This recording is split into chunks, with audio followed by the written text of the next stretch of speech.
دسته شگفت‌انگیز و اینم اولین آنباکس فارسی زبان گوگل پیکسل 8 پرو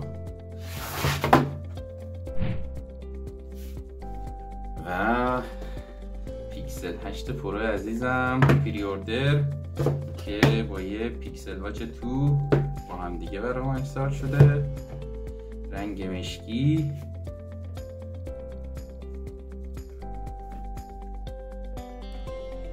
این سراغ آنباکس خود گوشی عزیزمون.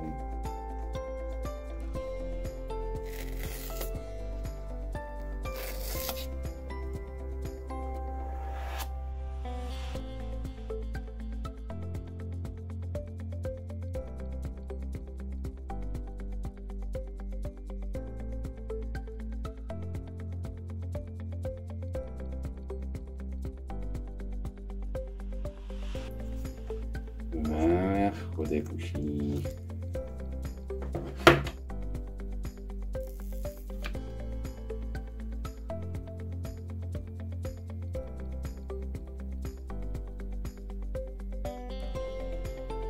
پشت و جلوی گوشی گوریلا گلاس ویکتوس 2 کار شده که خوشبختانه برخلاف سری 7 پیکسل این سری پشت گوشی ماته و فرم دورم آلومینیوم براق.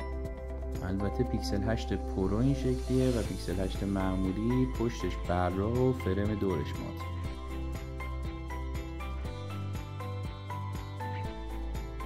کاربری اندروید خالص، اندروید 14. گوشی روشن میشه، بچرخه، کابل شارژ، تبدیل اوتیلی، دفترچه،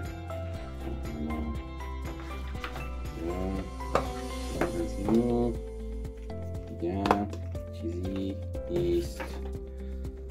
و اینم از پیکسل 8 پرو. اینم شارژر 30 وات تایپ سی دیگه که متاسفانه تو جعبه نیست و باید جداگونه خریداری بشه.